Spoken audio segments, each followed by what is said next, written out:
Hello, and welcome to the Elevate Entrepreneur, where we decode the success of some of the greatest entrepreneurs that I've met, that I know, that I trust. These individuals have not only built their business up, but they've also impacted lives for the better. Here you will learn not only how to grow your business, but also inspire you to want to be just a little bit better. I'm your host, Raylan Davis. My entire intention is to remove obstacles and excuses as to why people can't realize they deserve more. With that being said, let's jump into this week's episode. Stay motivated, stay elevated.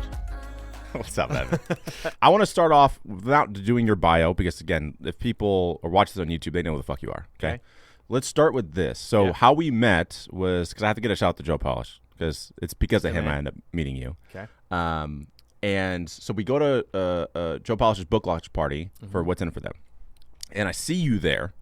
And I immediately go over to Kayla, my fiance. Well, by the time this views, my wife. And I go, thank you. And I go, holy shit, it's Evan Carmichael. And she's like, yeah, I know. I'm like, I'm going to go say hi. She goes, don't do it. Don't be weird.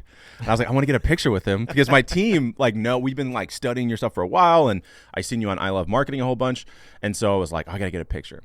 And Eunice walks up and, my mother-in-law and she's like, what's up? I'm like, I want to get a picture with Evan, but Kayla telling me it's weird. She goes, I'll introduce you.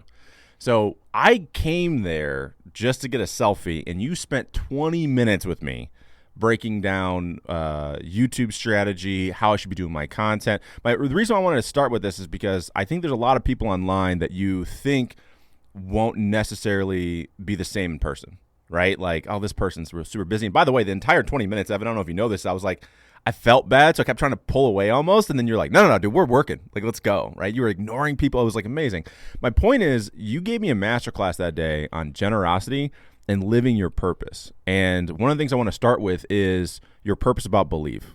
Okay. Because I think one of the things that you, again, showed me that day was to live in your purpose means if somebody needs help, right, and they're an entrepreneur because that's who you care about a lot, you're going to sit in the middle of a fucking book launch party when you could be doing other cool things, meeting with better people or whatever, and you helped me for 20 minutes. So first of all, I want to say thank you for that. But what is it about entrepreneurs and this number one problem you feel like in the world, which is the lack of belief in oneself? Why is that so important to you? And first of all, why little old me did you help for fucking 20 minutes in the middle of a book launch party?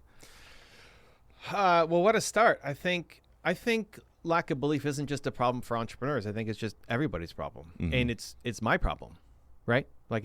I think your purpose comes from your pain. So, right, whatever you struggled the most with is what you want to help other people through. And because I struggled so much with believe myself, I want to help other people go through it. And I'm still not done. I'm still the next Evan is on the other side of even more belief.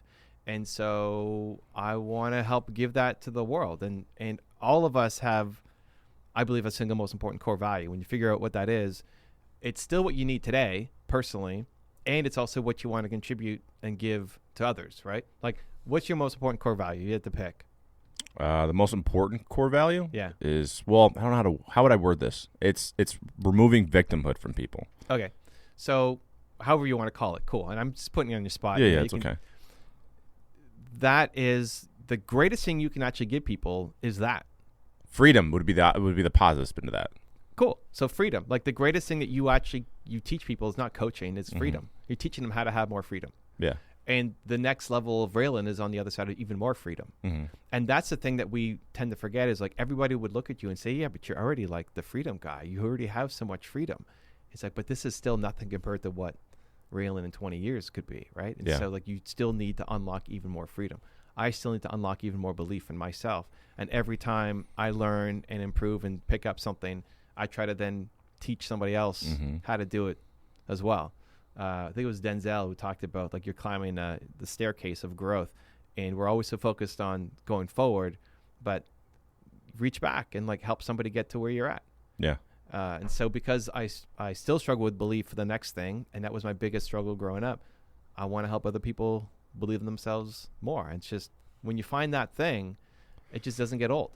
Yeah. So for you, what do you think comes first, the belief or the work? I had this kind of debate before. Whereas, for example, growing up, I didn't really believe in myself, right? Because my only exposure was my dad being in prison and my mom struggling constantly as an entrepreneur because she was a seamstress doing wedding dresses. So she struggled. I had no reason to believe in myself.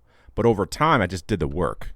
And then eventually I go, oh shit, like I'm starting to believe a little bit. I got an A on this test. I wasn't supposed to get an A on. Oh, I'm starting to believe. So what do you think comes first? Like for those people that are just starting out, is it the belief that you can do it or the work? Well, self-belief comes from doing difficult things. So the more that you do something that you didn't think you were capable of doing, all of a sudden you say, oh, I can do it, right? So every time there's something hard in front of you that then you say no to, you're reinforcing the belief that you can't do something like that. And every time you say yes to doing it, you start to reinforce a new belief that you're creating. So it's not just these one-off moments, it's the everyday battle for everything. Like, did you wake up and do your morning routine? Did you work out? Did you watch a video? Did you yoga? Did you kiss your wife? Like whatever the things are that are part of your routine, there are days when you wake up, you don't want to do it. And so it's in those moments where it really counts. Who are you? Are you the kind of person who follows through and does it? Because then that starts to reinforce a positive belief about yourself. Or are you the person who says, I'm tired. I'm not going to do it today. That's okay. So self-belief, self-confidence, self-respect, self-love, I believe, comes from doing difficult things. Not even in it working, just in the showing up. The willingness to put out your first YouTube video. It's going to suck.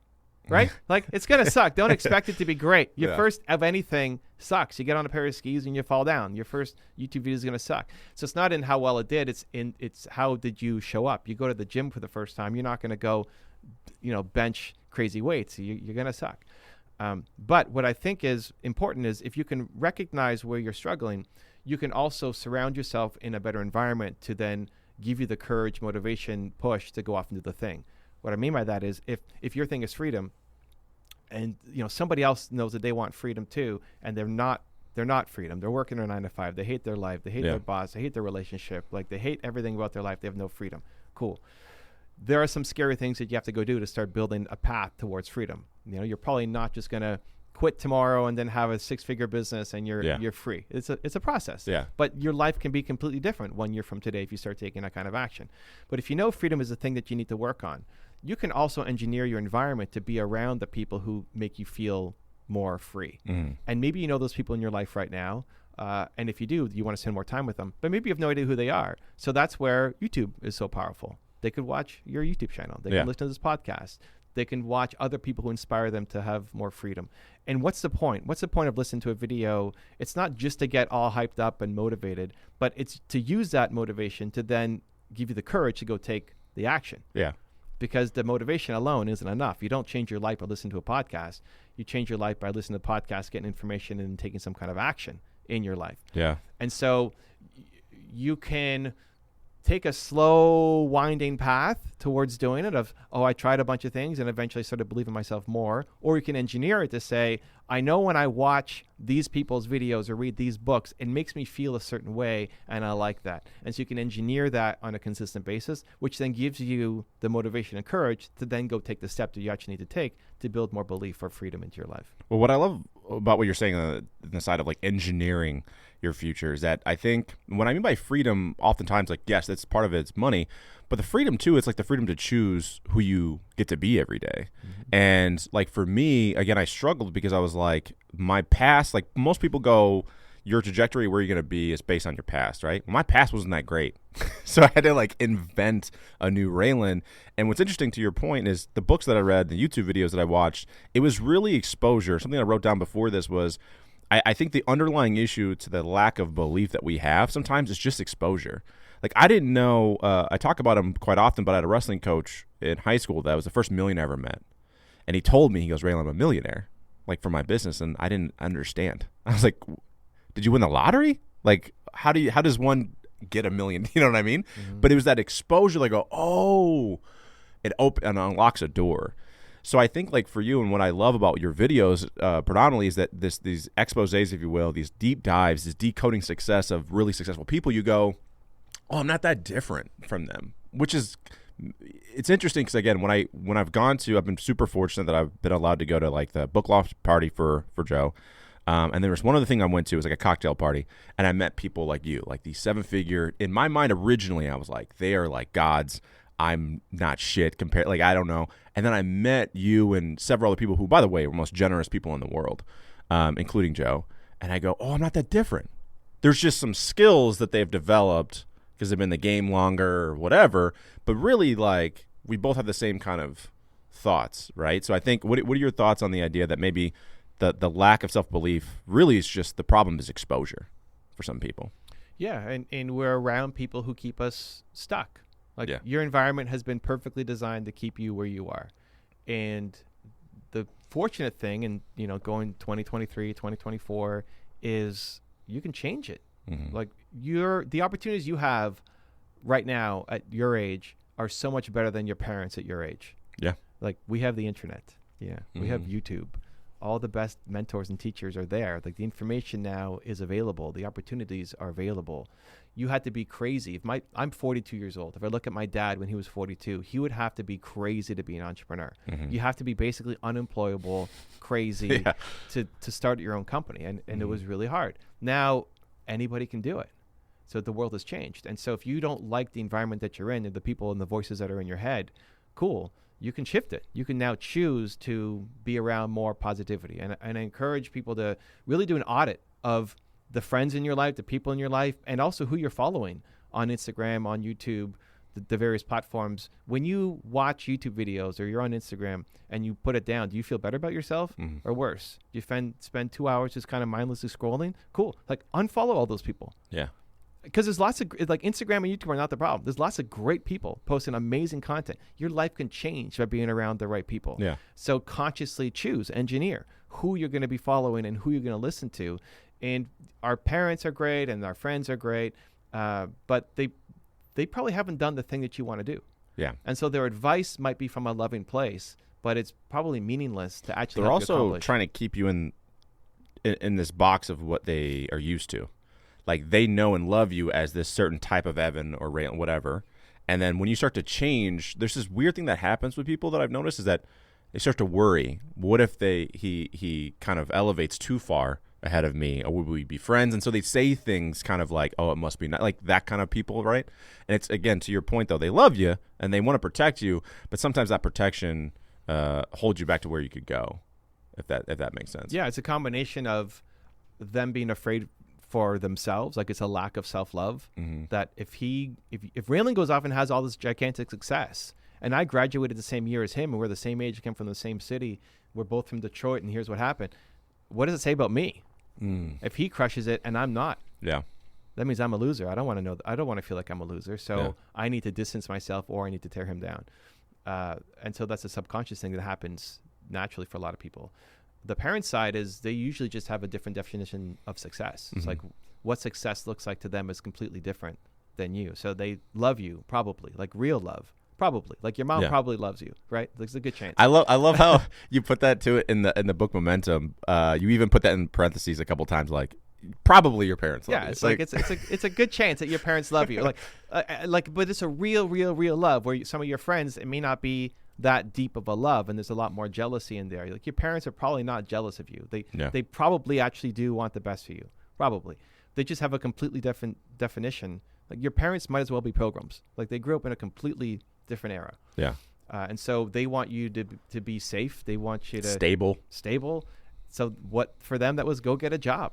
Like the most stable thing to do now is actually have your own business and go crush it than to rely on a paycheck from somebody else. But it's not trying to convince them of that, because they don't want to learn new things. Yeah. Right. So it's having actually empathy. Like you need to be the adult in the relationship with your parents. That's a hard thing to take on. Yeah. But I think just having that empathy releases a lot of the pain, because a lot of times when people are trying to start their own business and their parents are, against it or saying, oh, it's not working. See, I told you, just go back and get that stable job. We think, well, why are they not supporting me? Like I want them to support me. How do they not see this? And when you understand that you actually know more than them, and you have to be the adult in the relationship, that empathy removes a lot of the sting of the words, which allows you to have a healthier relationship, I think. It's a context thing, right? Like they don't understand what we're trying to do. I remember I told my mom that, well, one, I turned down like a 6-figure job to become a online coach, and she's like, the fuck, And she's like, well, I don't get it. I'm like, I'm trying to explain to her. I'm like, yeah, people are going to hire me. At the time, it was just doing mindset stuff and sales. And I said, they're going to hire me to help them with, X, Y, and Z. And she's like, I don't get it. And I was like, oh, you know who Tony Robbins is? Because she grew up, listening to Tony Robbins, like, everybody did.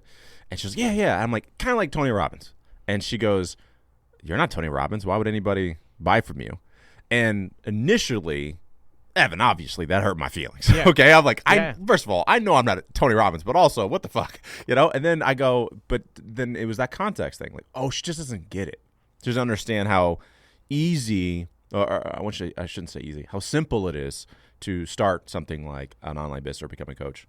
But again, she was doing it out of love, I think, obviously too. But one of the things I wanted to get to today was also there's a whole bunch of layoffs happening. Right. And my journey started with 2 layoffs. I got laid off twice. Once because the company sold and then they shut down half the locations and, I had a big salary. So they're like, bye. And then second time because of the pandemic / the owner was an idiot and didn't know what he was doing.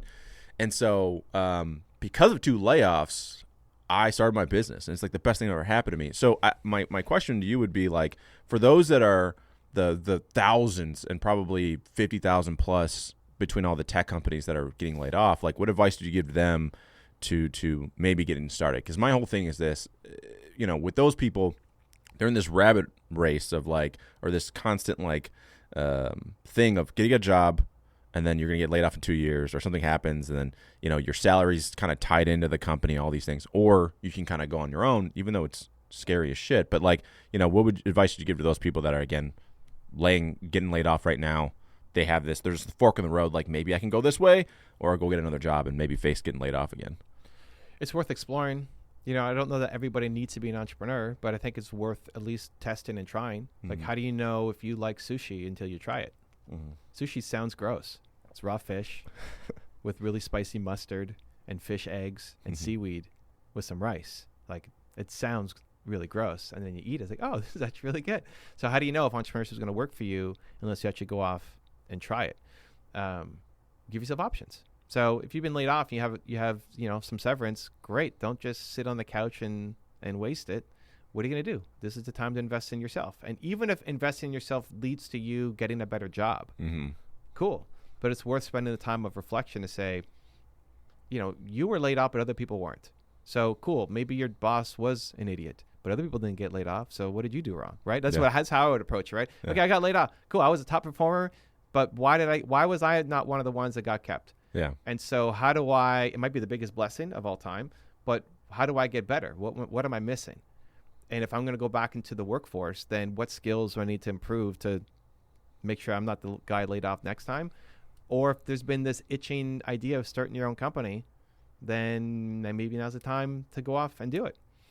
I'm not the burn the boats guy. I'm actually pretty risk adverse. So for me, if I wanted to really focus on learning something and I was stuck, like if I had a family, I look right now, I have a wife, I got a son, what would I do? I would probably get a job to learn the thing. If I wanted to really learn YouTube, I try to get a job with somebody who's doing YouTube. You were here at this podcast production studio, right? Like, get a job here, learn about the industry, make some contacts, and start my thing on the side until my side hustle became enough that I could go and quit my job. Evan, people forget about the apprenticeship phase. And by the way, so did I. But like mastery, which I think you've talked about on your channel. You've like obviously showed a lot of like Robert Greene stuff before. But Mastery, I think, is one of the most important books he's ever written, even more than like 48 Laws of Power, because in that he talks about the importance of back in the day we would have an apprenticeship for fucking 12 years. Right. And then you would get the job. But in those 12 years, you're developing skill sets, you're finding your purpose, so on and so forth. Well, I realized that like corporate for me was a part of the apprenticeship.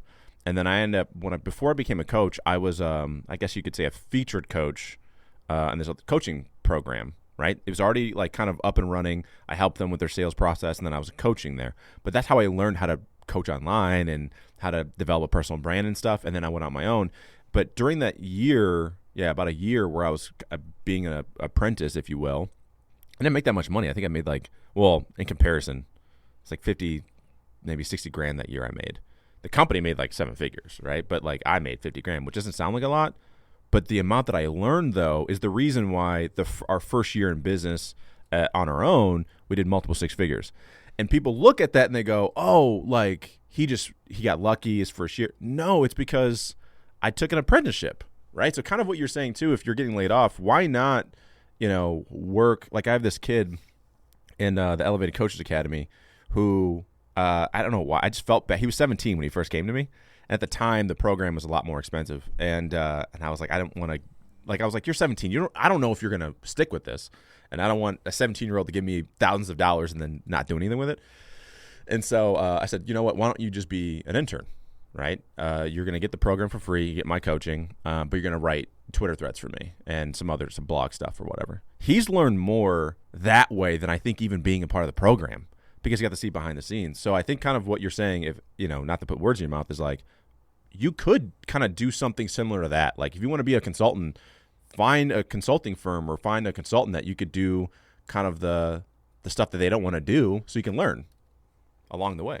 Yeah, and it doesn't have to take you 12 years to get there. Yeah. And I think what's great is there's so many new industries that are popping up that the experts are not even that expert. Like you can cut your learning curve down pretty quickly. You look at podcasts. You're going to start a podcast. Great. Like there's no person who's been doing podcasts for the past 50 years who has all the gray hairs, who has all the knowledge that you have to go and learn from. You could learn and be a great podcast producer, host, videographer pretty quickly. Yeah. I look in the YouTube world and there's so many people becoming YouTube consultants and most of them are not very good. Yeah. So if you can connect to somebody who actually is good and learn from them, you could become in the top 1% very quickly. And it doesn't have to take 12 years like it used to. And I would imagine, too, it's like, because you said this earlier, which, again, I love your insight about this, because you don't have to be an expert and be perfect at the thing before you start coaching people on it or teaching people about it. It's like there's an old saying, even my teacher back in high school, when once said, look, I was like, how do you learn all this shit before class? Like, it seems like a lot. You read the whole textbook before this, and you did. He goes, no, I just got to be a couple of chapters ahead of you. And it kind of blew my mind, because it's kind of the same thing, if you will, about coaching. It's like, especially with how fast things go, like take ChatGPT, for example. You and I were talking before this about some of the things going on with that. But there's people teaching ChatGPT, and you think, well, why do you need to teach that? Well, because the input is asking great questions. There is a skill there a little bit, too. So it's like you don't have to be that far ahead of people, I think, before you become a coach or whatever. If you go back to the Denzel Washington analogy of like you're taking your steps, and the further up you climb on the staircase, you reach back and help people get to where you're at. Well, you can only help people get to where you're at. You can't help people get ahead because you haven't gone there. So the more you learn and the better you get, that delta becomes bigger, and you can help more people go further, and then you can charge more, right? So if you only know the intro level stuff, you can charge a little bit to help people get to that level. If you start gaining mastery and get better at it, that becomes you can help people get to step 10 instead of 2. Well, now you can charge a lot more to help people make that bigger delta. But yeah, there's so many new things coming up, like ChatGPT. I just came from San Diego, had a dinner with friend of the channel, John Asaraf, and a good chunk of the conversation was just comparing what prompts are you using? How are you using ChatGPT? Like, we know what it can do, but what prompts are you using? What's the specific use case that you're using for your business? And in those collective notes, we start to get better. So if you want to be a ChatGPT expert, who is there? There's like not many people. Yeah. So you could suddenly become one of the best in the world if you really dedicated the next 3 to 6 to 12 months. Like in 3 months, you could become top 1% of 1% at ChatGPT if you really wanted to, which then provides so many extra business results versus if you wanted to be a carpenter or something. It's going to take you a lot longer because the skills haven't evolved that much. No knock on carpentry. Maybe there's some new tools I don't know about. But if you're going in an old industry where the skills have not evolved that much, then the people who are more experienced and have been there longer are better than you. And so it takes longer to climb the ladder. Where if you're in a new industry where there's not that many people that are better than you and it has been around for that long, creates a giant white space for you to go in and start to crush. Yeah. I think one of the other things, too, that is kind of important when you're just getting started and thinking about, okay, what can I do, is you really don't need that many clients. Like, I think people, it's this odd thing that I don't know if you've come across it because you've helped probably significantly more entrepreneurs than me at this point. But there's this thing that happens where I talk to early stage entrepreneurs and coaches, and they're like, yeah, I want to make 7 figures. I'm like, okay, cool, whatever. And they're like, yeah, I got to get with all these people. I got to do this. I got to do that. And then depending on the price of your program, right, you let them know, like, sometimes it's like you need 20 people. You don't need that many, right? And sometimes it takes a while to get to that 20. But I think sometimes we make it too complicated, too complex. And in people's minds, especially when you leave corporate, you think you need this huge corporation to do numbers. But again, I know people that are still solopreneurs that do 7 figures and they're happy. They're like, this is all I do. And I meet with 20 people and I work 14 hours a week and I'm cool. Like, you kidding me? Yeah, this might be a controversial opinion. But Hit me. Yeah, I think most people make the mistake at the beginning of, I need to go sell a course. I need to go have these $57 products. And to make that business fly, you need a big audience, or you need to spend a lot on advertising. And most people, this is where they start to fail. Because making the course seems hard, but whatever. You make the course, that's not the hard part. It's the marketing of it. Nobody knows who you are. And so there's so many people, so many coaches, and I feel for them, who've spent 6 months making a course, and then they sell 4. And you just made $200. That's not going to feed you. And so I love the big mission of I want to change the world. Me too. I'm trying to change the world. I want everybody to believe more in themselves. I love the big long-term brand. But where most people struggle is they don't make enough money fast in their business. They run out of runway, and then they're back to some job that they hate. So to your point, I think the better plan is sell higher ticket things to fewer people. And then you can worry about mass. I love that it's your big mission to change the world. Amazing. But there's a sequence to things that if you can follow the sequence, you'll be a lot more successful than if you try to go mass in the beginning. You're probably going to stop, because most people stop. Yeah. Right. So we launched 4 agencies in the past 2.5 years. And the minimum starting point is $2,000 a month. So always think monthly. You're doing coaching. This is an annual program that they're signing up for with monthly or quarterly or annual payments. So it's not just a one-off coaching session, because you don't really even get the most value from one-off coaching sessions. It's the ongoing. So think annual program from the get. I love, because again, it's like you start, because everyone does that. You're right. Like, I talk to so many people that are like, I'm just going to launch something that's like $97 or do whatever, and then I'll start and build there. But to your point, like, to make a dent in terms of volume, you do got to have a following. And let's face it, like, you probably don't, right? Like, at that early stage. And maybe your mom buys it, but for the most part, you're way better off doing the work to get 5. Look at, if you get 5 clients that's paying you $2,000 a month, you're good. Yeah. And then you can start to build and take some of that money too. And because that gives you the freedom to then hire a team, to then build, to then create, to focus on your brand. Like, so many people are focused on having 18 different sources of passive income, which is great, but they all make like $10 a month. It's not enough, right? And so if you look at your heroes and look at the people who've made it, the passive income comes afterwards. Once they've started making money. Look at how they got started. They focused on one thing and crushed it. And so if we can get your business to the point where you're making 6 figures or whatever is, you're not off buying your Lambos, but you're making enough to support you. You don't have to go get another job, and then hopefully hire somebody part-time on your team. Then that gives you the base to have a lot more freedom to then do whatever you want to do and build your long-term brand. I've just seen it happen so many times over and over and over and over again.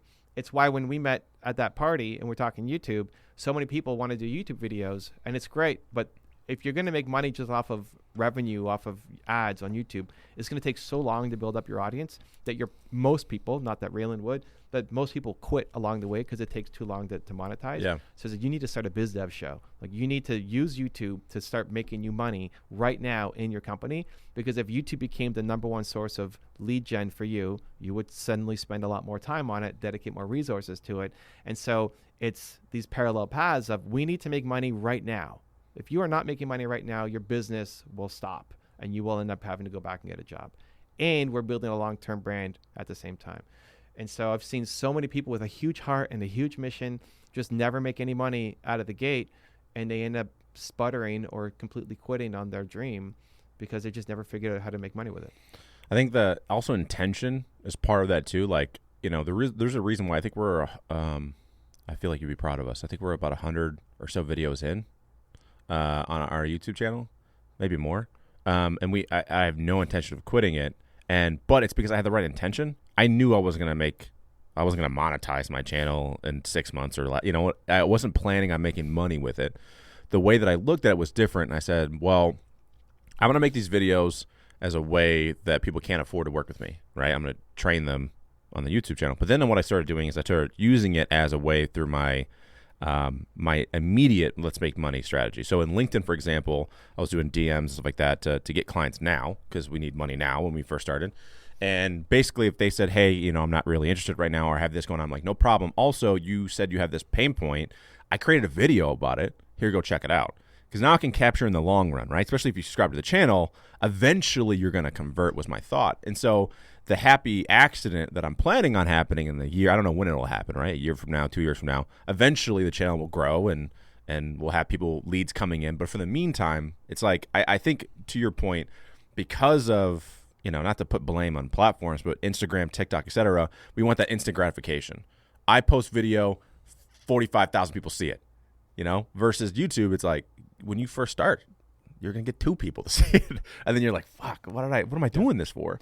Well, with YouTube, there's 3 different kinds of shows you can create. There's the Biz Dev show, there's Show Me the Process, and then there's Thought Leadership. Most people do Thought Leadership, that's more direct to camera. Here are the 8 ways to fix your mindset, to be a better coach, whatever.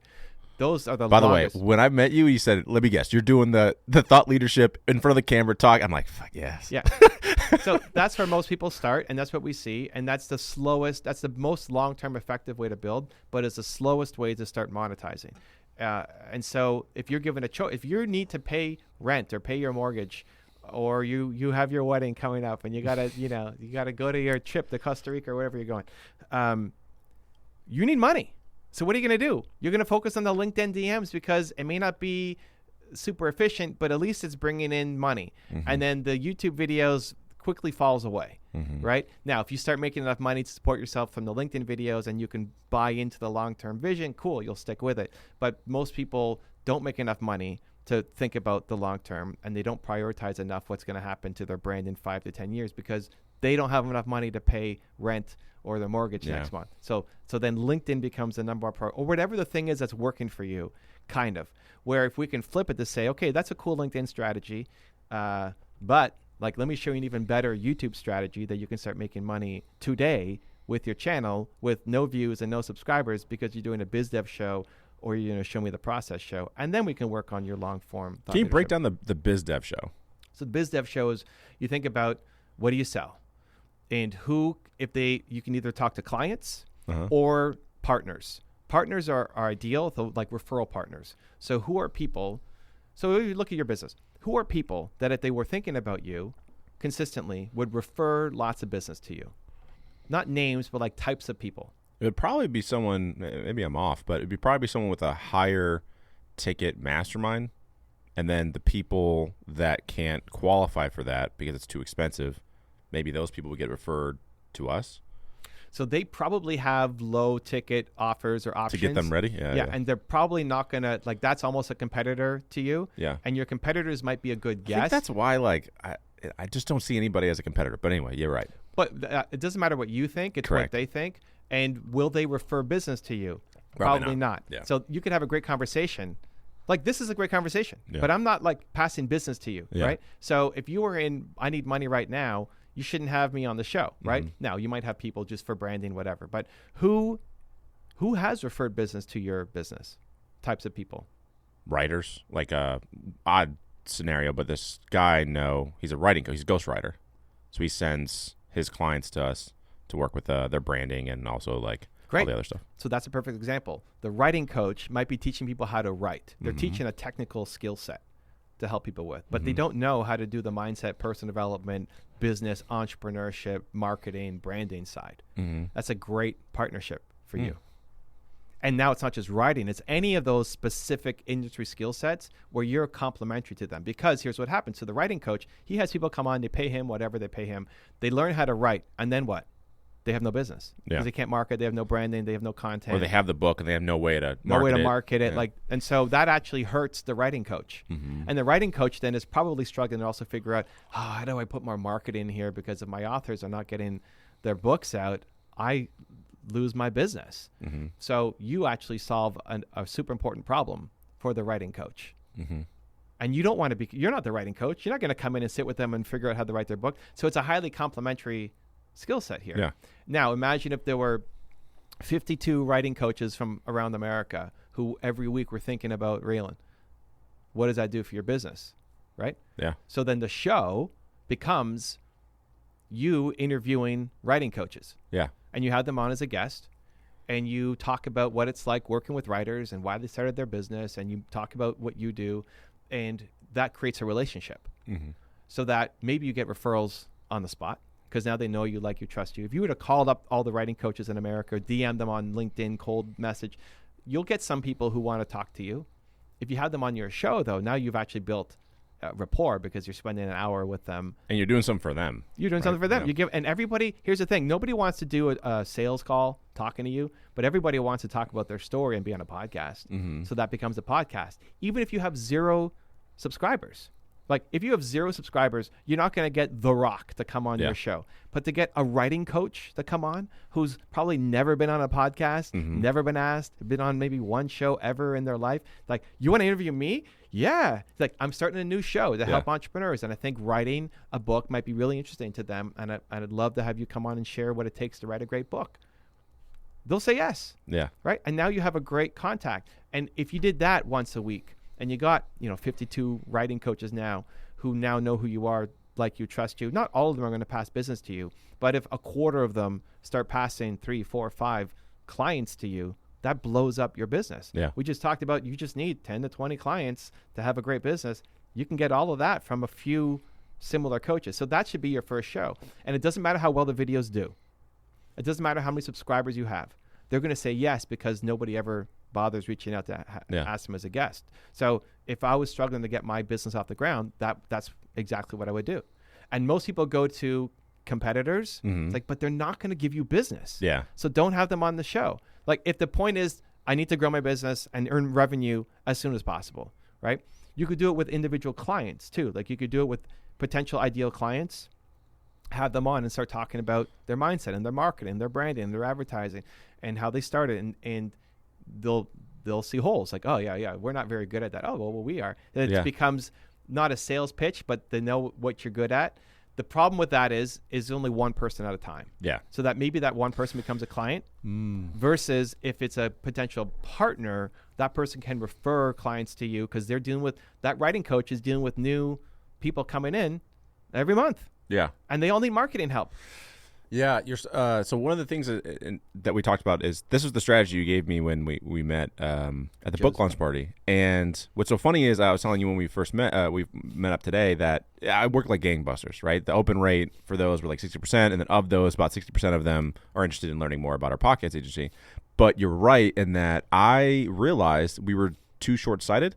So all the clients we've been getting from this strategy, the biz dev strategy, have been consultants and coaches. But what you're saying is think a little bit bigger and go to someone that can refer us more people. Like, imagine, I'm just spitballing here, but if we went to like a consulting firm, let's say they have like executive, you know how they have those executive like consulting firms that maybe you don't, but in corporate they'll hire a company to be the executive coach instead of like individual people.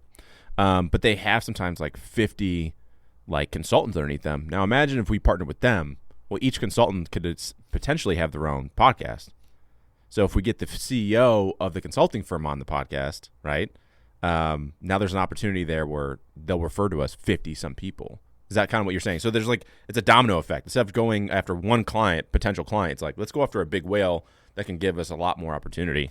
So in there, I would see that more as like, that's one big client who then, like those consultants are on their team, right? Yeah, yeah. So it's fine, but that one client gives you 10 clients kind of underneath, where it's fine. So it's just a big client, as opposed to every new consultant needs to launch a podcast. Then anybody, now your competitors in the coaching world could all become partners for you. Yeah. Because if anybody needs to launch their own podcast, you should talk to Raylan. Yeah. So you want people who are dealing with 100 consultants a month just coming in, new people coming in, learning how to start their consulting business or teaching specific things that have nothing to do with podcasting. And then you're going to be the podcast guy. Yeah. Interesting. Yeah. I got to think through a little bit too, what would be complementary, like what else they need. They would go to those people. Yeah. And then the easy starting point is who's already referring you business. Yeah. So if writing coaches are already referring you business, cool. How many writing coaches are there in America? A lot, yeah. Have them on your show. Start telling their story, like build the connections. That already can take you to your next 8-figure business just from talking to writing coaches. Yeah. You know, like it doesn't have to be more complicated than that. And you could have a channel. Here's the thing, like how many subscribers are on your channel? 200. 200. Like you could build a 7-8-figure business off of 200 subscribers. Yeah. Right? So we're not waiting for your videos to blow up and for you to get known and to be speaking on giant stages and get book deals and go on Oprah, like this happens right now. Yeah. Right? Which is great. And like that can work for everybody as long as you don't need to get to the big names.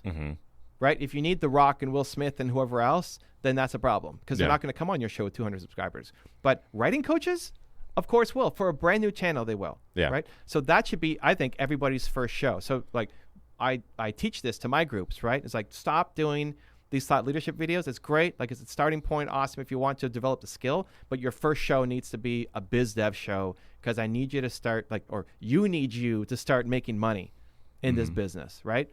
So that's the first one. The second show is show me the process of what you do. And this is especially important for coaches. So if you're a coach, the best thing you can do is show me you coaching. Not you teaching me the 8 ways to fix my mindset. Show me you coaching somebody because I want to know that you're a good coach, not just a good speaker. Yeah. Well, you gave me a little confidence about this. So, like, we weren't doing it on the channel. We did the workshop, and then we took that footage because it was me coaching. So we put that on the YouTube channel. But the struggle that I had before was Zoom. Like, a lot of our stuff was through Zoom, and, like, how do you record this and make it look good? Well, literally, I think it was yesterday, you just posted on your YouTube channel, you coaching in the Zoom for people that bought, any of your books, like Momentum, for example. And it was brilliant because what you did was, and this sounds like it was such a small thing, but I got like kind of geeked out about it because it was the Zoom video and it was the gallery version of that. And I thought, because if I did that, I don't think anybody would watch it, and maybe your ego gets in a little bit. I'm not going to lie to you. And immediately I saw that and go, well, people are going to watch this because it's Evan, right? By the way, I love you, and I still get in my head, and that's like my ego saying, because it's giving me an out, right? So I watched it, and you did something brilliant. You started rolling B-roll over the example you were giving. I can't remember the exact context of it, right? But you were basically saying, like, yeah, if you're struggling with this, and then it was B-roll of the person struggling, and then I go, oh, he's fucking brilliant. Because, again, I don't know how many people would sit there and watch a gallery of that. However, you kept my attention by, is it called pacing? Is that what? Yeah. So, but you're throwing that B-roll and you're throwing examples. I go, that's how you can still do it. Especially, I got caught up with it because I was like, I can't do my coaching videos because they're boring as shit. Well, the editing still like doesn't matter that much, right? So I feel like it did because it kept me going. If somebody wants to learn the thing, like if you're going to coach people on how to build an online business or how to be a coach, you're going to coach coaches, right? How to build a business, how to build a brand. Those are not videos that will pop and hit America. Yeah. But for somebody who wants to learn how to be a coach, where are they going? Who are they talking to? Yeah. Their mom? The library? Like, where are they going to learn how to do this? They're going to YouTube to learn. So the goal with, again, my immediate goal is I want you to make some money, right? I'm purpose driven, dude. Like purpose, believe all the way, change the world. Yes. And like, if you don't know how to make money pretty quickly, you just will stop. So if you are doing coaching videos, there's a couple things. One, they're easier to make. If you're a great coach, you probably are not great at talking to the camera yet. Most people are not geniuses at public speaking. It's a skill that they need to develop. And also think about how many times, like, as a coach, I've done a coaching session. Fuck, I wish I was recording that. Because that stuff is way better than my stuff when I'm purposely sitting in front of the camera trying to, it doesn't come out right. For sure. If your goal is to be a speaker, then I need to see you speaking. Yeah. Then we need you direct the camera. If your goal is to be a coach, then let me see you coach. It's easier content to make. You're better at it than if you're just talking to the camera. It's more fun because there's a human with you. If you're a coach, you like the interaction, not just talking to a camera in your office or your basement or whatever, right? And 3, it leads to more sales for you because for the people watching, it won't be a big audience, but the people who watch care about that thing. And now they get to see the aha moment. Like, if you're a great coach, you get an aha moment. It's like, oh, man, that's the moment that we're looking for, right? So then when people are, whether that person who you're coaching signs up with you or not, doesn't matter. It's the people watching. If they get that same aha moment, then they think, man, if Raylan can help him, maybe he can help me too, right? So it's not as big of an audience. So the people who are watching are your hopefully ideal clients who then want to work with you. Plus, it's more fun and easier to make than traditional content. And it can be easily done over Zoom too. The other thing is it's great conversion content for your website, for your landing page, we think we have testimonials. That's okay. But if I'm going to hire Raylan to be my coach, and then I get to see 10 videos of him coaching people, as opposed to his thought leadership videos, like, oh man, this guy's actually like a great coach. And this is some of the stuff that I tell even some of the biggest names in the industry, right? I just came back from hanging out with Dean Graziosi and a bunch of people in Napa. He's local here in Arizona. And as we're going around the room, like Dean is just, he put his coach hat on and was just really crushing it, helping everybody. But you never see him coach. That's true. You just see him present. It's like, dude, that's your show, right? And like Dean and all these guys, Brendan and Gary's done some of it, Grant, like all of the guys that you think of in the industry, you don't see them. They're great coaches, and they might even sell coaching, but you never see them coaching. Yeah. And that is, I think, the biggest unlock. That's the next 5 years. We're going to see a lot more of that coaching videos, and that's going to really help build people's personal brands up. But it helps you convert more people to sales. So it's getting people to come on. Then we can dive into like, how do you find the people to come on, and will they share their problems with me, and yada, yada, yada, which of course they will, and you can. But it's more fun. It's easier to make. It's faster to put out, and it helps convert you to sales from people watching the content. They want to hire you, plus for conversion on your websites, emails, landing pages, etc. That will make people then want to sign up to hire you as a coach. Well, also this strategy is so interesting to me because also it helps people dequalify themselves. Because one of my coaching strategy is not like, I don't handhold as often. I'm kind of blunt. I'm an asshole at times, right? My joke is I'm like in the middle between David Goggins and Brene Brown, like right there in the middle. It's a big spectrum. Yeah, it's like kind of like somewhere in the middle there. Throw in Jocko, I'm like a little bit in the middle there. But the nice thing about this strategy of like the coaching is that people can then see how I do it, and they can kind of withdraw. They go like, you know what, like I don't want to be talked to like that. Like I gotta good. Yeah. Don't work with me then. At least you know. It's almost like a free trial, if you will. You know what I mean? Like, yeah. But people will also self-select in. Yes. So the level of push really depends on how much of an achiever client base you have. Mm-hmm. And we're talking about this in the car on the way up. Like if you're dealing with the people at the very beginning, they need a lot more hand-holding. They need a lot more encouragement. Your one step is like 1,000 steps for them. Like just getting out of bed might be a win for them. Yeah. Just putting on clothes and not being in pajamas might be a win for them, which might be like the babyest of baby steps. So it's a lot more hand-holding and a lot more accountability at the very early stages of anything. So if you're a coach that deals with that area, cool, do it.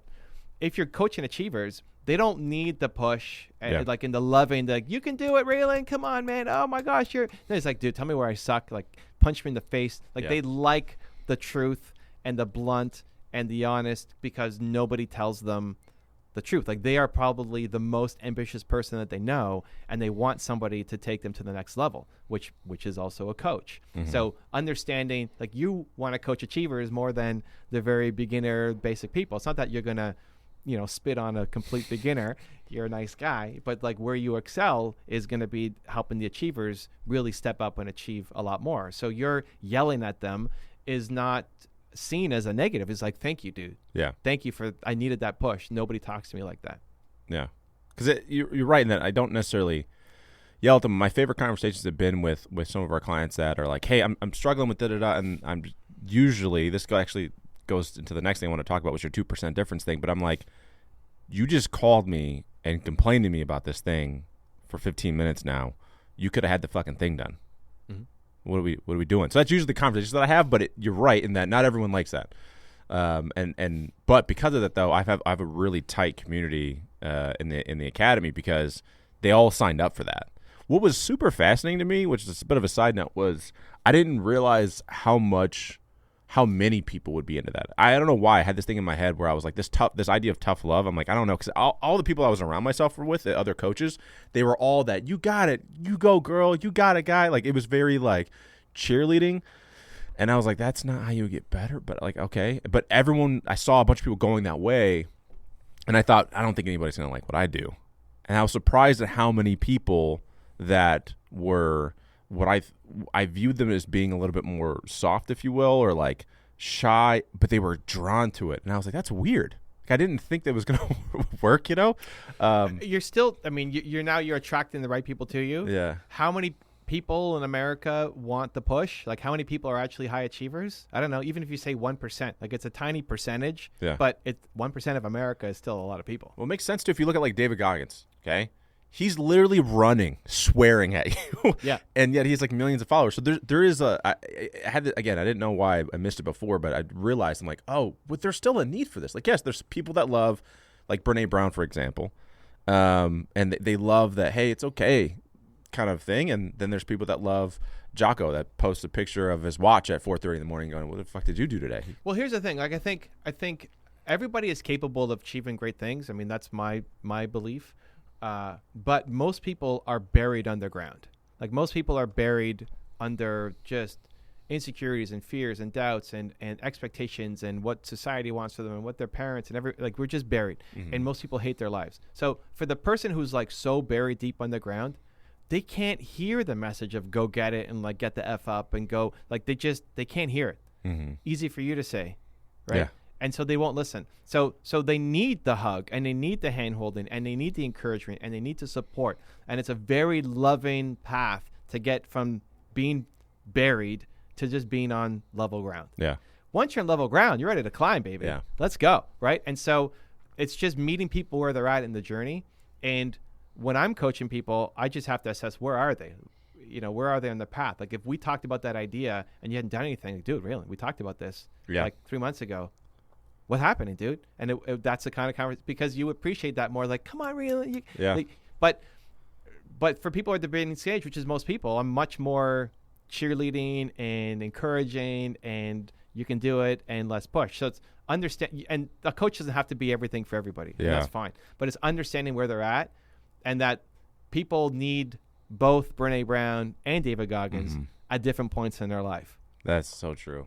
And also, too, one thing that you just kind of taught me to kind of maybe look at myself a little bit more is maybe I'm not meeting people where they are at enough. Because pretty much immediately, as soon as, because my whole, like, Elevated's based around, you mentioned obviously, like, purpose comes from pain, which you talked a lot about in Built to Serve, which, I'm not trying to kiss your ass, but it was a great book. But purpose coming from pain. So for me, I was a victim my whole life.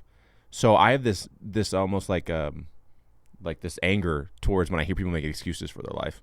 So that's what my entire brand is about, is removing victimhood. However, I sometimes get impatient. And I think what you're saying is one thing that I'm going to take as coaching for me is like assessing, where's Evan right now, right? Is he in the valley?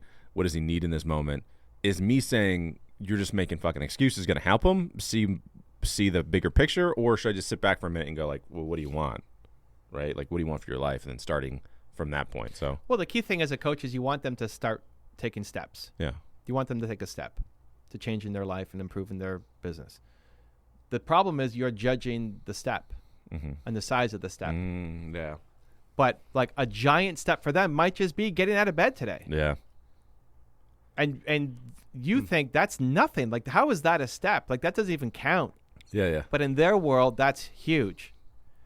And if you can teach them to start the step, then they'll get ready eventually for the real and tough love. Like, hey, we talked about this 3 months ago and it still hasn't happened. Why are you not doing it? Right? And so when I'm looking at the entrepreneurs I've invested into and mentored, the beginning is getting to know them, where are they at, and what are they dealing with in life, where are they struggling, and it's a lot more kindness and love and patience and understanding. And as we get to know each other better, it's a lot rougher. Yeah. It's like a push, like it's just all push. And sometimes a little fall back. But for the most part, it's just all push and giving people, it's just what they need now. So it's judging the size of the step. You think that it's not a big enough step, but for them, it's like impossible you're asking them to go to the moon. Yeah. It's like, I can't, and in the push, it actually could make things worse. Because here's Raylan, he's so successful, he's seen this is what I need to do. I can't do that. I guess I'll never be successful. Yeah. So you actually it's better to do nothing than to tell them the wrong thing. Yeah. Because I've also had it where I've gone too hard, and I know those people, because again, this is actually kind of an excuse, but like I get very invested early on. Like, I know you can be great, and I want you to be great, and I'm going to fucking drag you there. Yeah. Like, I've told people that before. Yeah. Like, I'm going to drag you there, whether you like to go there or not. But I think what has happened before is they're like, ooh, I don't want that push. They go to someone that's a little bit more cheerleader, which is fine. But then I noticed that years later they're in the same spot because they didn't need the cheerleading in that moment because they've got their whole damn life. And that's why they haven't moved. Yeah, but they didn't need what you gave them either because they didn't do it. So that's why I'm like, I think, again, what I'm hearing from you, what I think I need to probably do better in my coaching is assessing. And they could have needed the cheerleading in the moment. Yeah. But they didn't need the cheerleading for 6 months. Yeah. They needed some reeling 3 months in, and they never got it, and they never came back. And they never came back because they just see you as like the hard push guy, and it's like it didn't work. It's not a fit. But you could, and it doesn't mean that you have to either, right? Yeah. I think like when I made in my training in Movement Makers, we did 2 sessions on coaching, like a 9-step coaching plan, and the first half is really just understanding where the person's at, and you might just leave a coaching session recognizing that listening alone is value. Mm-hmm. The fact that you listen to their story is already ahead of where most people are at. The fact that even if they're complaining and they're in victimhood and all of the stuff is like getting your blood all upset, is like, I can't believe this person's still blaming themselves for all, you're like, whatever's getting you all riled up. The fact that you can just listen and not judge them and they have an outlet to share something is already actually a step because they probably haven't told their story to anybody. Mm-hmm. And if they have, there's been a lot of judgment that came back. Like, oh, you should do this because they told their spouse or their parents or their friends or whatever. So just the willingness to share already and your ability to listen is huge value that you've given them. But we don't want to like, what? Just listen to them? I didn't even give them any advice. That's not a step. Like we don't, as achievers, because you're operating on a much different level, you don't see that as anything. Like that's just table stakes. But for them, that's already a huge step. So it's like, do you fundamentally believe that on a long enough timeline, you can help anybody. But do you want to put in the amount of effort and work to handhold and take baby steps before do you want to teach them to walk before they can run? Mm-hmm. Maybe not. Everybody can run. And some coaches really just want to focus on the running. Yeah. Right? Well, what you do really well that I've noticed as well is your ability to understand the environment you're in and change. So, like, for example, going back to the 20-minute conversation we had that at the book launch party, you slowed way down and started asking questions. And then you gave advice, but you slowed way down, and then you started asking questions and listening. And then there's Evan that's on a stage that's just, I'm giving the information, I'm giving the advice. So your ability to understand the context and change, where I'm learning, which is interesting, is, and I think probably many coaches are learning this too, is you got to understand where you're at. So sometimes I give too much advice in a coaching session. Mm-hmm. I start talking, and I know inherently it should be an 80-20 rule for coaching. Like 20% should be me, 80% is them talking, and me helping you get to the idea. But what I've noticed is I'll be filming something like a masterclass, that I call them masterclasses, but the talking head shit that I do on YouTube. I'll do that, and then I'll have a coaching session right after that, and I'm talking at them. And I have to stop for a second and go like, oh, it's a different context. Does that make sense? Yeah. And I think that's why, like in this book, Momentum, you talked about your blocking out of days. And I read that, and I go, shit, I think I used to do that, and I got away from it. It's so funny, like, you get in a pattern of, like, oh, this is working, and then something happens, you get off of it. But I think you're right in that I need to have a creation day, and then I need to have my coaching day, because it's a different vibe. And I'm cross-pollinating too much, and I think that's causing my coaching to suffer, but also my content to suffer, if that makes sense.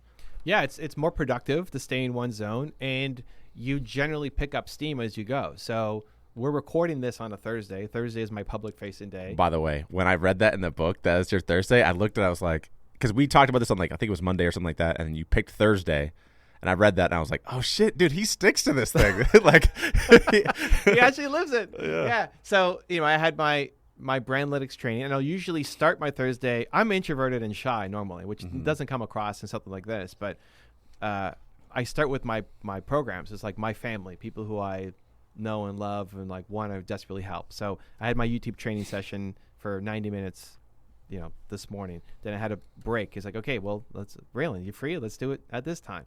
So now, but you get the energy that I had there. Mm-hmm. It just flows. And then after this, I'm going to do another training. And so they're going to get the energy from you, right? And our session here. And it's just easier just to stay in all I'm doing on a Thursday is just trying to give value and help my community and other people's community and hopefully say something that helps. It's my extrovert hat on day. And I'm not worried about my team. I'm not worried about my YouTube channel. I'm not worried about my next book. I'm not worried about my software company, the people I'm mentoring, none of that. Like I have no idea what's happening with any of that stuff right now. I'm just here focused on this. And so it's more fun. And it also helps keep me in the same energy state where if you're going from a podcast to then a coaching session to then writing your book to then a video, like if you're doing YouTube videos, it might take you half an hour just to get in the zone of like, not just getting the lights set up and your hair and whatever, but just in the zone of bringing energy on camera. The time it takes to get in the zone to make one video, you're already in the zone. Go make 4 more videos. Like it could take you the same amount of time to make the next 4 that it took you to make the first one. Yeah. And so that just really worked for me. I started when I was writing Year One Word. I found I needed, for all the people who are like, just write 1 crappy page a day or whatever, like it just would not work for me.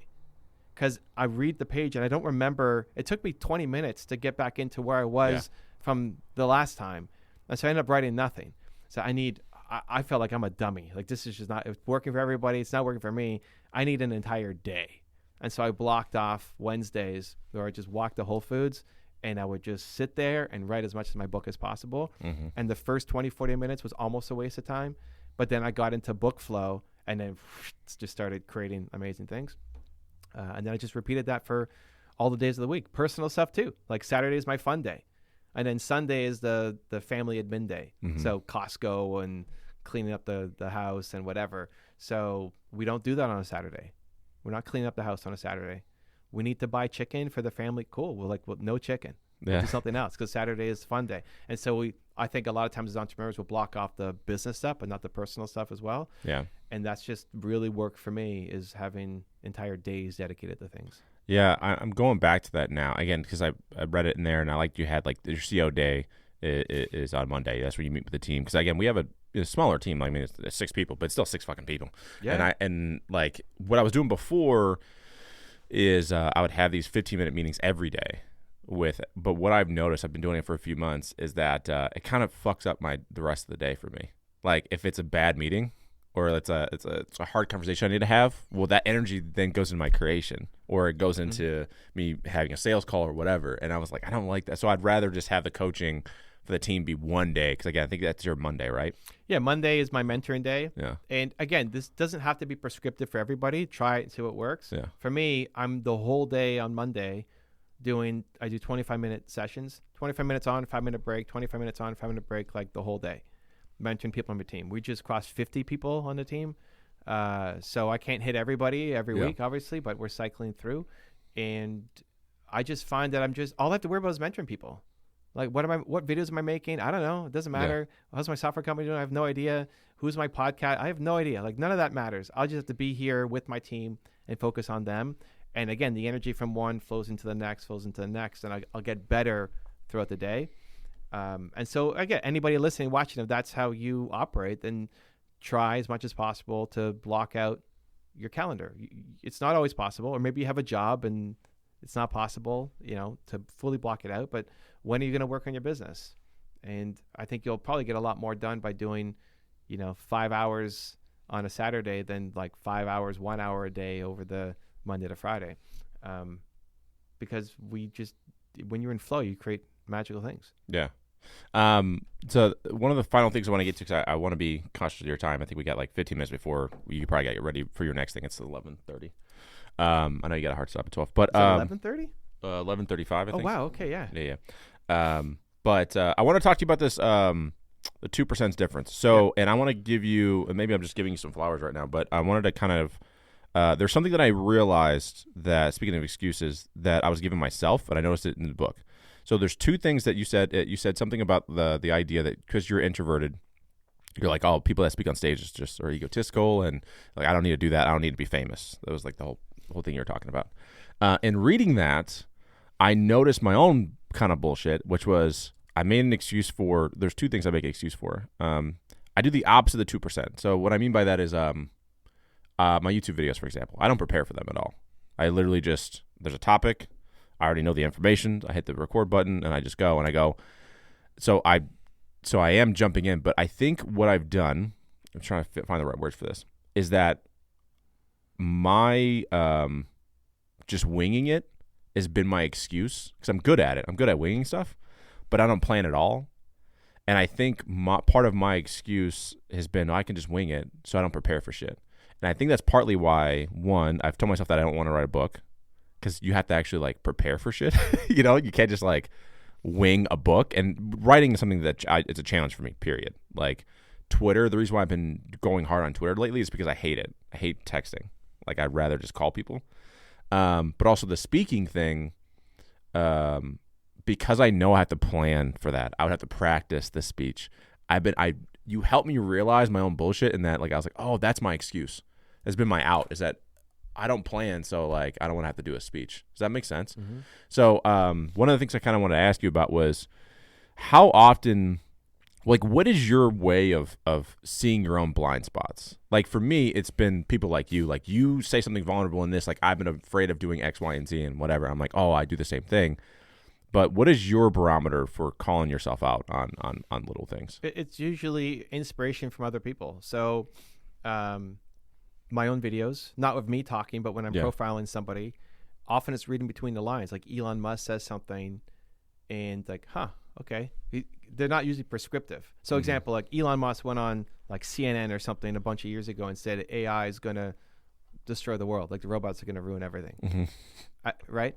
And then the reporter asks, oh, that's a big statement. Like, how's it going to happen? He's like, I don't know. And like, when's it going to happen? I don't know. And as I watch that, it's like, if I went on a major news network and made some outlandish, claim that I believed in, would I have the confidence to say, I don't know? Like, if you ask me a question, would I have the confidence to say, I don't know if I didn't know? Yeah. Because I think we would try to find an answer, make something up, right? Yeah. Just to say, I don't know in front of the world. I don't know. Like I hope, and in watching that clip, it made me think, how would I, even though he's not prescribing his advice, it's reading between the lines and see how people act. Mm-hmm. That I hope that if I got to that stage where I get asked a question that I just have no idea, that I would say, I don't know.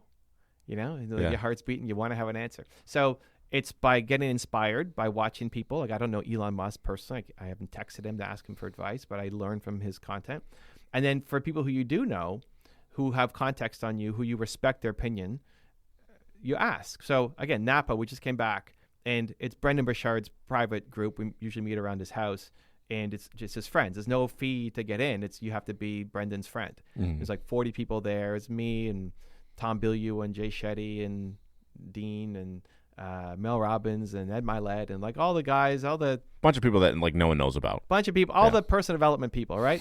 And we meet once a year around Brendan's house and we chat. And the format is 25 minutes each, roughly go around and you share what's a question that you need help with. And my question was, what's my blind spot? Mm-hmm. Like you guys have known me a bunch. Some people are new. I don't have as much contact. Some of them have known me for years. Not like we're super tight hanging out every day, but they know me enough. What do you see as my blind spot? And like, let me know. And Tom and Lisa and Dean and Brendan in front of everybody kick my ass, which is great. Yeah. Because I could have asked a safe question, which would be, hey, I'm launching my software company this year. How should I market it? That's an easy question. And I would have got some great feedback. But like, hey, what am I, like, be brutally honest. What's my blind spot? What am I missing? Because I think when you can get that kind of feedback of people who you respect and who can push you, that's a great question. It's a scary question to ask, especially in front of people. But it's like, okay, that's what I want. What was the blind spot? The blind spot was they don't know how to pay me more. Mm-hmm. Yeah, it's like, you've done so much to help us with everything and help so many people with everything. I don't know how to pay you. And I want to like write you a check. Yeah. And I don't know how to write you a check. That's so funny. What is the first thing I asked you in the car? I was like, I don't know how you make money, dude. How do you make money? It's so funny. You're right. Do you think that's on purpose? I asked you before, is that on purpose? Or do you feel like that's like because sometimes I think like you're so generous with your time, and there's people like a lot like you. Specifically, Genius Network does a really good job at attracting people like that. And I think, but sometimes do you feel like it's I don't know the right word for it, but it's like a shield almost. You're so generous that like it's starting to not people don't know how to fucking pay you. Like it's starting to become almost like a downside, if you will. Like, what are your thoughts on that? I'm still processing the feedback. Yeah. I think it's a couple of things. One, I come from startup entrepreneur land, no money, and just helping. And so the people I was helping had no money. And so I didn't ever ask for money. But now when you're dealing with people who've got like major budgets, it's different. Yeah, it's different. And I need to think about that. Two, I don't value money enough. Like it's not, I mean, I need to make money. Otherwise the 50 people on my team, we couldn't afford. Yeah. But it's not like definitely not the top of my priority. And I probably should value money more. It's a hard balance though, those two things. Because I've been on the other side where I pendulum swing hard. I haven't found that balance yet. And granted, I'm newer, but I've been in a place where I only think about money. And that place is shitty because we made a lot of money then, but I hated who we were working with. Yeah. Right. And then I've also done to where I never think about money. And then which there's advantages to that. But also I think there's a place in the middle that I don't know how to find it yet. I mean, I sold my company when I was 21, my software company. And after that, I never really had to worry about money. Not that I was like going off and buying Lambos and stuff, but it was never the thing. I went from being like dead broke of sharing McDonald's French fries with my two business partners when we landed a sale, because that's all we could afford, right? Like $300 a month was what I was making, to then not having to worry about money. And so we've made money along the way, but it's never been a top priority. I've got a guy who, Nick, who's on my team, who does a lot of the marketing stuff for me. And we were having a good conversation about it. Basically, for me, I'd like me helping you or helping some, new entrepreneur on the street or helping insert big name. All the same. Like, I like the serving. And so his challenge is, okay, let's take that and figure out a way to monetize it. Right. And so he's doing more of the marketing brains behind promotion and all that, because for me, I'll just do it. Like we're launching a new mastermind where people will come to Toronto to hang out with me, and I'm going to present for a day. And like first half is like group and second half is individual one-on-ones.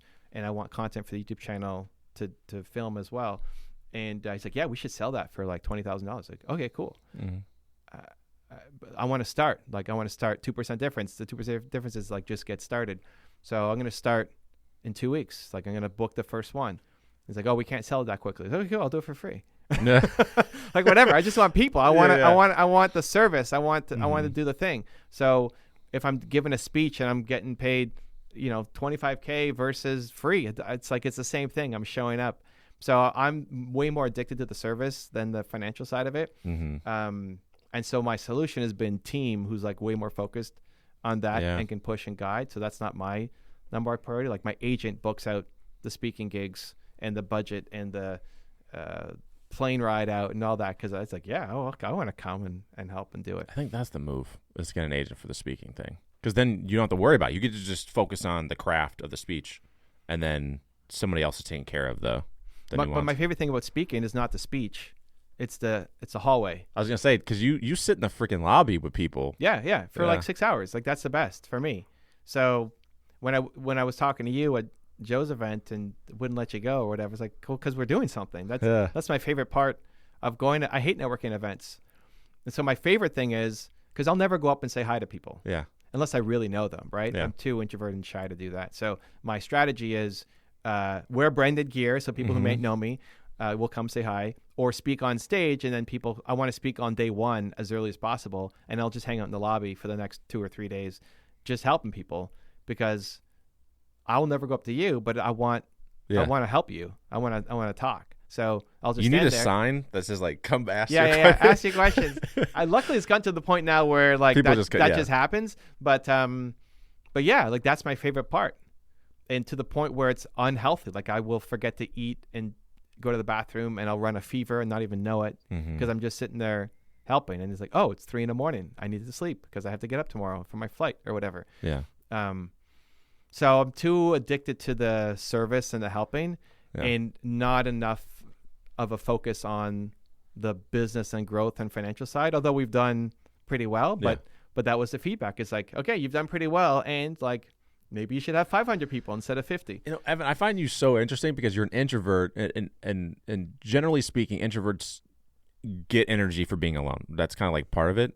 Also, call me out if that's wrong. But what's interesting is you get a lot of energy from helping people, which usually in context is around people. Yeah. So it's just an interesting thing with you where it's like you keep saying you're an introvert, but then when we were meeting, you were like pretty chill and laid back. And then the second that we started talking about, you fucking like it's like you were taking the energy from the environment. So it was just it's interesting. I don't know that I'll speak on behalf of all introverts, but Yeah. you know, my own story would be I struggled with this a lot. My biggest fight with my agent was like, you need to be famous, Evan. It's like, I don't want to be famous. Yeah. Why do I want to be famous? I don't want to be famous. And he's like, I don't understand you. Everybody I work with wants to be famous. Like, okay, cool. I don't know. I don't want to be famous. And so we fought for years until he said, you don't understand, you know, the if you get more famous, people will hear the message. And it's always been about the message. And so hanging out in most, like, I remember being in San Diego. This still happens. This is like late last year, a couple months ago in San Diego. Grant Cardone was doing this event in San Diego, and it was on a boat, and the boat was going to have like Tim Tebow and like all these celebs, and you went on a boat cruise and you come back, and because it was like 3 or 4 hours on the boat, and I'd have no way to get back if I didn't like it, I didn't go. Right? It's like, 3 hours on a boat and I have no way to get back. What if I hate it? Right? It's like terrible. I need an escape plan. I got to go. But what I realized was introverts love to serve. Yeah. Like we want to serve too. We want to feel like the work we do has meaning and matters to people. And so that's what I lean in and focus on. And most conversations do drain me. If you want to talk about the weather or I don't know, what do people talk about? I don't know what people talk about. I suck at all that stuff. I hate it. It drains me. Like I do not like networking events. It drains me to no end. I hate introducing myself. I hate answering like, well, what do you do? All of that. Like I never talk to the person on the airplane next to me. Yeah. All of it. Zero. But if you can hit on like a couple of, if you're an entrepreneur or you love salsa dancing or League of Legends, we could probably have like a really deep 5-hour conversation. And so I think, at least for me, it may not be for all introverts, we love meaningful, deep, powerful conversations and none of the surface fluffy stuff. And that's the stuff that really will drain me and I'll avoid as much as possible. Yeah. I get what, again, it's fascinating because people don't know this again about me either, is that I'm also an introvert. Like I don't like talking to people unless again when I read your books and stuff, I was like, oh, I am kind of normal. Because again, I can put it on, but also after this and some other conversations that I have today, and I'm going to be tired. I'm not going to want to leave my house. Like I really enjoy being at home, reading with my fiance, and then playing video games or something like that. Like that's like what I do to kind of recharge. But most people don't believe it because I'm fucking loud. Most of the time, but it's true. The final thing I wanted to get to, and then I'm going to let you go because, again, I know you got something at 12, but telling your story. Okay. You said something, again, in Momentum. I'm referring to this book a lot, but there we go. Boom. Pick it up, guys. I'm referring to it a lot because, again, I really enjoyed when you were talking about specifically telling your story, and I realized I don't tell mine enough. And I find that to be so interesting because there is no context, I think, to why it's so important for me to help people elevate, have like that personal freedom. Because again, I was a victim my whole life. And you told the story about like essentially meaning that like if you tell somebody something and there's no context, they don't have no story, they're not going to listen to you. And that actually happened to me. I was on IG Live with somebody and they're talking about like, they kept saying this phrase, which is like, you know, I have depression, so I can't help it because of da-da-da. And that really bothers me, right? Because, again, the context in this was, again, I'm giving my power away to this magical word that, like, is depression, right? That, by the way, no one's ever actually told him that. He just takes it and says, I have depression. That's a whole other thing. So I kept telling him, you know, look, what about all these things? Have you tried this? Have you tried this? Have you tried this? No. And then now you just want a pill? And I remember at one point he goes, dude, what do you know? You've never been through anything like I've been through. And I go, oh, he doesn't know. So that I went through the story. My dad went away to prison when I was 7, domestic violence. I saw this, I saw that. And then it was like this aha moment where he goes, oh, I didn't know that. And again, I'm reading your book and I go, I keep making this damn mistake where I say the advice or say the thing, but there's no context. People don't know my story. So I guess my question to you would be like, one, like, how often do we tell our damn? I know it sounds like a really basic ass question, but like, how often should we tell our story? Because like, I've mentioned my past a lot on the podcast because it just keeps coming up. But even now, I'm like, fuck, I've said that like 18 times in this podcast now. Is that too much? Like, what is the rule set to like telling your story? So this depends if you're talking to a group or you're talking to one person. Mm-hmm. In a coaching session, you're talking to one person. They haven't seen all your stuff. They don't know all the stories, and you can't assume that they have. Ideally, you're always telling a story, but you're picking the right story to tell to the right person at the right time. So depression might really serve that guy at that time. It may not serve me because I've never been depressed. So cool. That's an awesome story, really. And I mean, I hope you're okay. But it's like, it's nothing to do with what we're talking about now. Yeah. Right. So I think you should always be telling a story, but what's the right story for that person in that moment, especially in a coaching session, because this is the challenge with a lot of coaches is we want to get to the advice. It's like, here's what you need to do, go. But if they don't know that you understand them, they're not listening to the advice. So you have to start with listening to feel heard, because if they don't feel heard, they're not listening to the advice too. So they have to feel heard. Then you have to tell your story that's related. It's like, yeah, I went through this too. I was with yada, yada, yada, yada, right? I've never been depressed, so like I can't help them as much as you could. And this is why coaching is so powerful. It's like you can help people that the big names can't. Like I can't help somebody with depression as much as you could. I could listen, but I don't have strategies. Nothing real because I've never been through it. It's like, well, you haven't been through it. Yeah, you're right. So who am I? Yeah. Like the physical one would always get me that I have never been through anything physical. Like I haven't been through any physical trauma. So when somebody said, oh, I broke my leg and I'm in, I can't, like, oh, okay, like I got nothing. But then in 2019, I broke my neck. Say you broke like, your let's neck. go. Let's go. I broke my neck, in 2 spots, fam. Yeah. Let's go, right? Like I still got up and I still filmed from the hospital with a concussion and you broken still went neck. on your tour. We did the tour, so it's like, okay, what do you got? But like that's great because the tour itself, I was worse as a speaker after I broke my neck. I had a concussion. I was in massive pain. I had to sit, with 4 pillows behind me and like ice packs on me for 3 to 4 hours as I spoke. I couldn't do anything except speak, which luckily is what I needed to do. But compared to my other speeches before I broke my neck, was night and day difference. I was worse, but I ended up being more inspiring to people because like he's showing up here with that, and like I can't not hit the snooze button on my phone in the morning, right?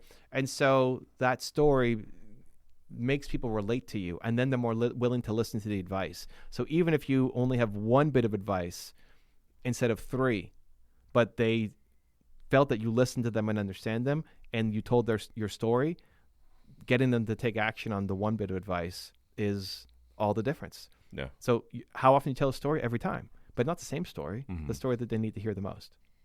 That's the best advice. Evan, you're the man. Also, I got a challenge for you. In your book, you said that you'd like to do with shit that scares you. So next time, because you're going to be back in Arizona I'm here eventually. Yeah. Right. Would you be interested if I take you and Joe Polish and I teach you guys jiu-jitsu? That's sure. All right. It'll be fun. Am I going to wrestle? Is that, it's not wrestling. It's like, what do you jiu-jitsu. call it? Yeah, but sparring. Well, like what's the actual activity? Oh, like verb. going live? Yeah. Or like rolling? the I'll verb? let you guys roll a little bit. Roll? Yeah. Roll. Okay. I'll let you guys roll a little bit. Yeah, but I'm going to show you some stuff first. Okay. All right. Yeah, Okay. It'll be fun. down. All right. Dude. You got to convince Joe. Joe, He'll challenge. do it. Joe is on. Let's go. He'll do it because again, he's into fitness and he does the cold plunge and all that. Yeah. And plus, Jesse, one of the owners of Optimize, he used to be a professional fighter. Yeah. So we'll all do it. It'll be fun. One last thing on coaching that just came to mind. Your goal as a coach is to try to get them to take some kind of action. Once you've done all that of building up the rapport and the story and giving some advice, your belief in them is the thing that they hold on to. Like you believe in them more than they believe in themselves. Yeah. And that's what they hold on to. They don't even have to believe that they can do it. They have to believe that you believe that they can do it. Mm-hmm. And then that's what, if you have enough rapport, that's the thing that carries them to do it. So the hardest step is the first step. So the best thing you can do is do the first step with them in the coaching call. Yeah. The 2% difference. The 2% difference on the call while you're with them. Don't just give them the strategy of how to make content. Say, okay, we're going to make content right now. What do you mean?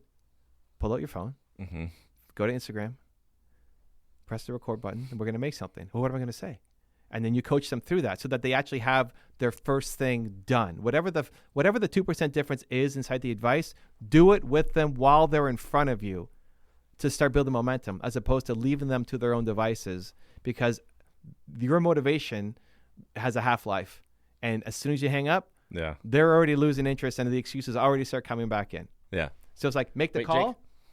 Make the call. Great. Let's do the call right now.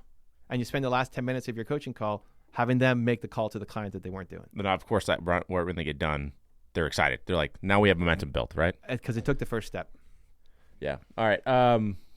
That was it, Evan. Let's go, man. You're the man. I appreciate you. Seriously, love you to death, man. This is the most generous thing anyone's ever done for me, is coming and talking shit with me. Cool. So, Pay it forward. Thank you for listening to the Elevated Entrepreneur. If you want to check out more about the guest, look at the description below. And as always, if you're a beginner coach or even someone that's seasoned and you're looking to join a community of like-minded individuals, learn about branding, lead generation, sales, you name it, think about applying to the Elevated Coaches Academy. You can learn more about that in the description below. I look forward to having you in the next episode. We'll talk to you soon. Stay motivated, stay elevated.